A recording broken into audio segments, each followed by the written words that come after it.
इतिहास में कई कहानियाँ ऐसी भी हैं जो बताती हैं कि किस तरह से खूबसूरती ही महिलाओं के लिए अभिशाप बन गई। भारत के इतिहास की सबसे चर्चित कहानियों में एक है आम्रपाली की कहानी।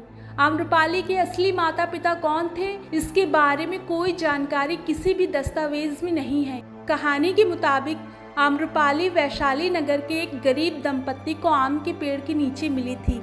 नवजात बच्चे को इस तरह से देखकर उस दंपत्ति ने उसे उठा लिया और आम के पेड़ के नीचे पड़े होने के कारण उसका नाम आम्रपाली रख दिया गया। आम्रपाली के घर में धन आदि नहीं था, लेकिन फिर भी उसके माता पिता ने उसके लालन में कोई कमी नहीं की। आम्रपाली जब तक 11 साल की हुई तब तक उसके रूप की चर्चा शुरू हो गई थी। आम्रपाली को देखते ही लोग उसकी खूबसूरती के दीवाने हो जाते थे। ये वो दौर था जब लोग उसकी एक झलक पाने के लिए दीवाने हो जाते थे। आम्रपाली की उम्र जैसे जैसे बढ़ने लगी वैसे वैसे उसके चाहने वाले बढ़ने लगे। गौतम बुद्ध के समकालीन की सबसे सुंदर स्त्री आम्रपाली ही मानी जाती है। उस दौरान आम्रपाली की सुंदरता के इतने चर्चे होने लगे थे कि उसके लिए कई रिश्ते आने लगे। आम इंसान से लेकर साहूकार तक और व्यापारी से लेकर दरबारी तक सभी उसका साथ पाना चाहते थे। आम्रपाली के माता पिता के सामने दुविधा खड़ी हो गई कि किसे स्वीकार करें। आम्रपाली की खूबसूरती के साथ साथ उनके नृत्य के चर्चे भी बहुत थे। वैशाली के राजा मनुदेव ने भी एक बार आम्रपाली का नृत्य देखा और उसके मन में उसे पाने की चाह जाग गई। आम्रपाली को इसी कारण राज नर्तकी बना दिया गया और उन्हें रहने के लिए एक महल दे दिया गया। उस वक्त तक आम्रपाली का दिल पुष्प कुमारा नामक एक काम युवक पर आ चुका था और आम्रपाली उसके साथ शादी भी करने वाली थी। राजा ने उनकी शादी के दिन ही पुष्प कुमारा को मार दिया। इसके बाद आम्रपाली को राज वैशाली नगर की नगर वधु घोषित कर दिया गया। आम्रपाली ना अब शादी कर सकती थी और ना ही किसी एक व्यक्ति के साथ जिंदगी बिता सकती थी। उसे वो इंसान चुनने की इजाज़त थी जिसके साथ वो संबंध बनाए, लेकिन वो किसी एक की नहीं हो सकती थी।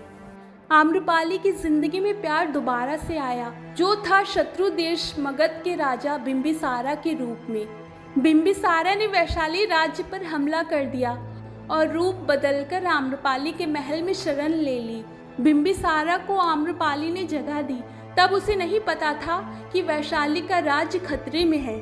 बिंबिसारा के साथ वो अगले कुछ हफ्ते रही और उसके बाद ही उसे सच्चाई का पता चला। तब तक दोनों प्यार में पड़ गए थे और आम्रपाली को सच्चाई का पता चलते ही उसने बिंबिसारा को युद्ध रोकने को कहा। बिंबिसारा तब तक आम्रपाली से इतना प्यार कर बैठे थे कि उन्होंने युद्ध रोक दिया और आम्रपाली के साथ उनका प्यार परवान चढ़ा।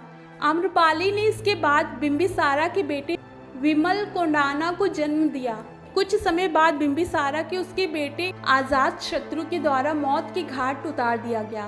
बिंबिसारा के मरने के बाद अजातशत्रु ने वैशाली पर आक्रमण किया।